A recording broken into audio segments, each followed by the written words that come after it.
It was a Friday evening in Swindon, the kind of night where people are settling in for the weekend, locking their doors against the November chill. On Baden Close, the lights were on. Inside one of those mid-tourist homes lived a woman who had spent her entire life saving others. Sarah Forrester was a healer and mental health counselor who pulled people back from the edge of despair. She was a mother, a friend, and a newly qualified hypnotherapist. But at 7 p.m. on November 21st, 2025, the peace on Baden Close was shattered. Police swarmed the street, following reports of a violent disorder. When they entered Sarah's home, they found the woman who had saved so many, fighting for her own life. She didn't make it, but it wasn't just the tragedy of her death that stopped the community cold. It was who police found nearby. The person arrested on suspicion of murder wasn't a stranger, it wasn't a gang member. It was a 13-year-old girl. And just when you think you understand where this story is going, the legal system made a move that left the entire town asking, why is the suspect back on the streets? To understand the shockwave hitting the UK right now, we have to go back to that Friday night. Moradon is a tight-knit neighborhood. It's the place where neighbors know each other's cars, where the rhythm of the street is predictable. So when the sirens started wailing around 7 p.m., people noticed immediately. Wiltshire police received a call about a disorder at a property on Baden Close. That S, a vague police term that can mean anything from a loud argument to a full-blown brawl. But when the first responders arrived, the gravity of the situation became instantly clear.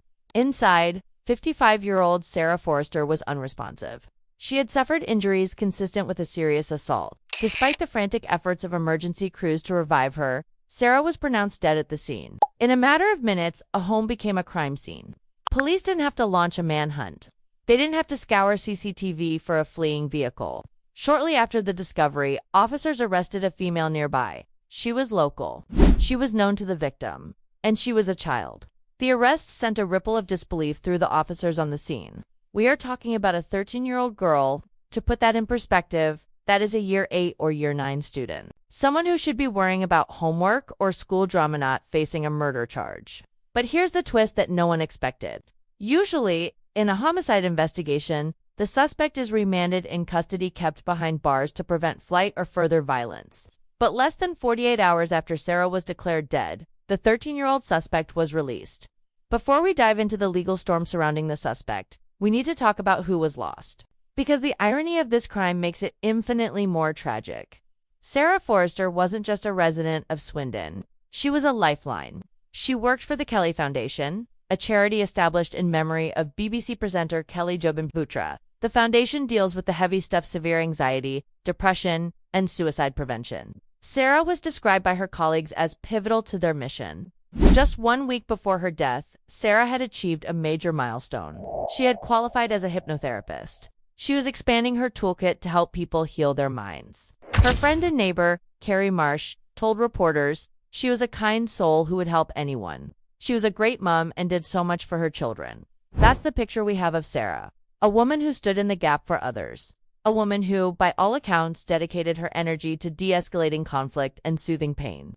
And this is where things get darker. It is widely believed that the suspect, this 13-year-old girl, knew Sarah. While police haven't confirmed the exact nature of their relationship due to legal restrictions, the prevailing theory is that this wasn't a random break-in, this was personal. And it happened in the one place Sarah should have been safest. So, why is the suspect free?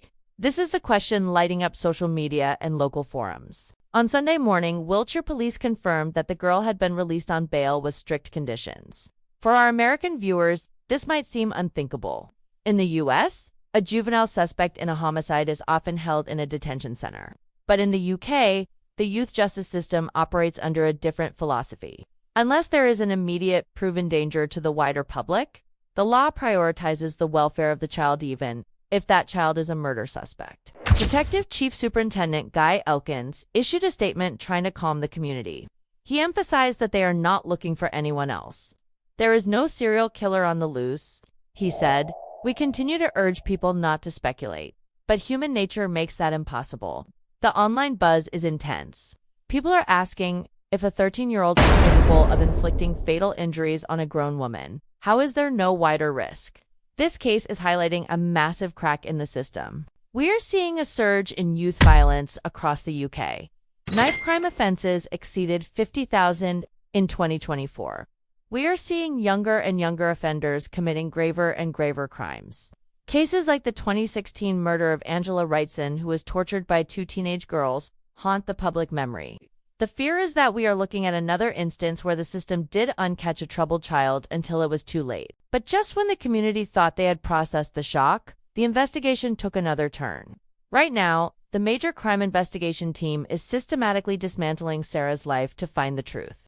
They are going house to house in Moradon. They are analyzing forensic evidence taken from the hallway where Sarah fell. A postmortem examination is underway to confirm exactly how she died. Was it a weapon? Was it a physical altercation that went wrong? Because the suspect is a minor, the police are handcuffed in what they can say. We won't see a mugshot. We won't hear her name. Under UK law, she has lifelong anonymity unless a judge rules otherwise after a conviction. This creates a vacuum of information. And in that vacuum, the tragedy of Sarah's death risks getting lost in the debate about the suspect. Experts like Dr. Emily Hargreaves from the University of Bristol are pointing to this tragedy as a symptom of a broken mental health system for adolescents. If this girl was known to Sarah, was Sarah trying to help her? Did a professional intervention turn fatal? The answers are locked away in forensic labs and witness statements. As of today, the investigation is active.